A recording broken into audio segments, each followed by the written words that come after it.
Getting stuck straight into it today with a little bit of Mars Black and some Pyrrole Red. I'm going to mix them together with my trusty spatula knife, and it's a plastic one. As I mix them together, any excess I'm just going to scrape straight onto the canvas to be able to clean that palette knife off. Then I'm going to use my trusty little, probably a 15 mil I'd call it, a filbert brush. Love my filberts, they're just a flat brush and with rounded edges, and very good versatile brush. Now I'm just going back to my Mars Black that we did our initial mix in, and I'm going to start painting the outer perimeter of the canvas.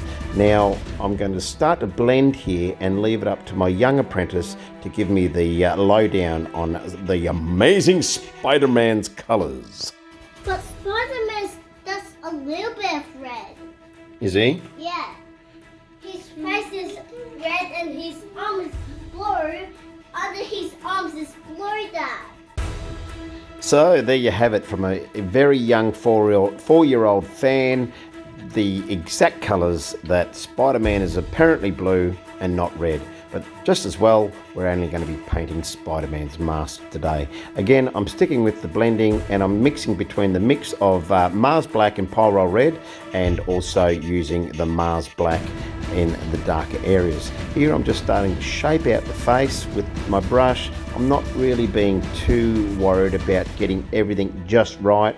I'm just pretty much feeling my way around the canvas. Now I'm starting to cut in with my colours. I'm using a little bit more of the Mars Black to come in around the outside of the Pyrrole Red highlight there, and I'm just going to start to really build out the face. Blending or feathering out the Mars Black over the red, and just really building out the cheekbones and other facial features. Now we're going to start to move into the Amazing Spider-Man's eye shields.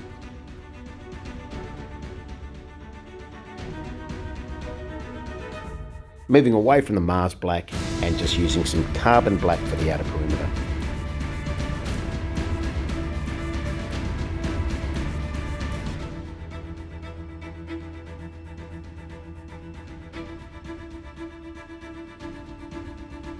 Here I'm going to apply some titanium white straight from the palette knife or spatula straight onto the canvas for his eye shields. That way we've got a nice thick coat of titanium white. Then I move out to the good old trusty filbert brush again and start to get the outer perimeter or inside perimeter of the eye shields. And that way we've got a nice line to be able to work to. Here I'm trying to get a little bit sneaky, ambidextrous, trying to use the left hand. Realised I'm really too shaky with that, so swapped it over to the right hand. Now I'm going to move on to the left eye shield, even though it's right on the screen, and be able to form that out so it looks like we're getting a decent profile on Spider-Man's eye shields. Here's a little bit of reflection, and that's just going to add to the character of the eye shields and give it some sort of glow, or let's say a little bit of interest as to him emerging from the shadows.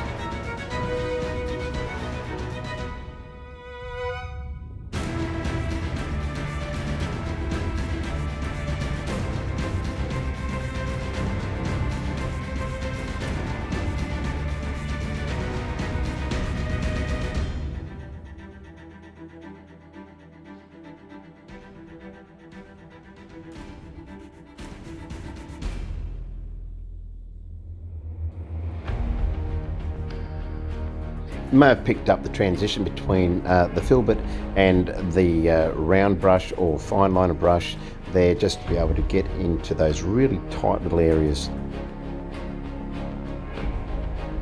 Here I'm starting to add some depth to the shields with some grey, and then I'm going to start to move out to some really dark grey for the highlights.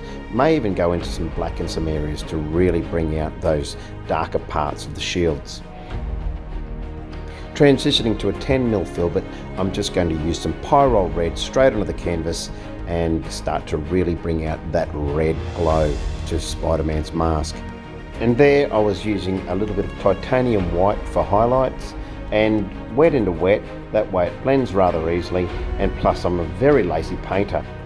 Not because I want to be lazy, but it's just that I'm time poor. I don't have all the time in the world to be able to blend every little nuance or every different colour of my subject onto a palette and then hopefully get it right. So I just pretty much go for broke, hope for the best, put it on the palette, or put it on the canvas I should say, and then start to blend and use my colours. It stands out very, very clearly when you get it wrong, so sometimes you do have to just, go back to the drawing board, mix the colour right the first time, and if you do have to use that colour, particular colour, it is worthwhile mixing a lot of it, especially if you're going to use that for the larger part of the painting.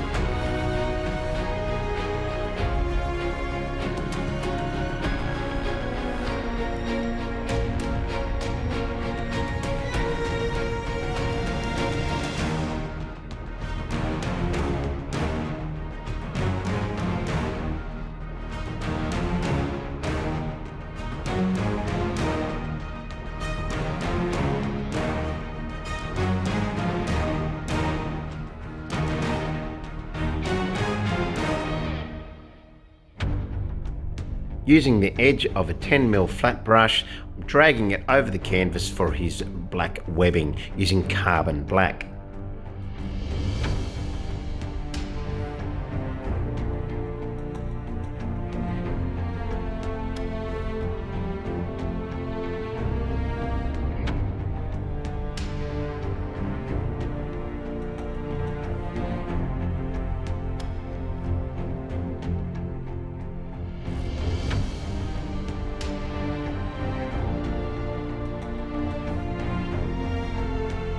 Again, a nice wet mix of carbon black. I'm using a fine liner paintbrush and I'm just dragging it over the mask to be able to give that highlight to his webbing.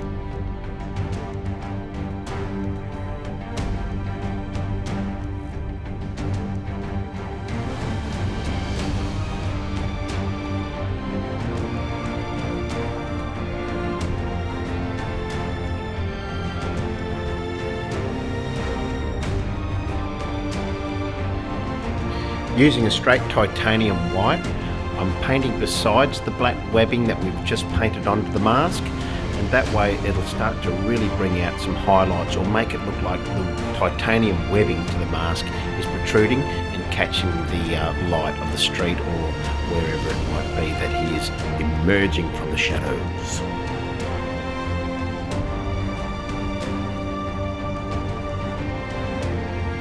Don't apply any pressure, just let it drag over the edges of the black carbon that we've already painted, and that way it'll let the brush just work its magic by bringing out thicker and less thicker areas so that it'll really make it look like it's light catching the webbing.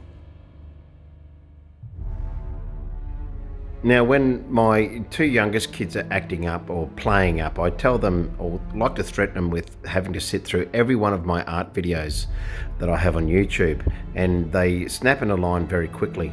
But having said that, this actual painting wasn't for my youngest boy. It was actually for my oldest son, who was a very, very big fan of Spider-Man as he was growing up, and everything had to be Spider-Man. So he doesn't know it yet, but this is actually going to be a present for him. Well, that's it. Hopefully you got something out of this Spider-Man painting, and I hope to see you in the next one.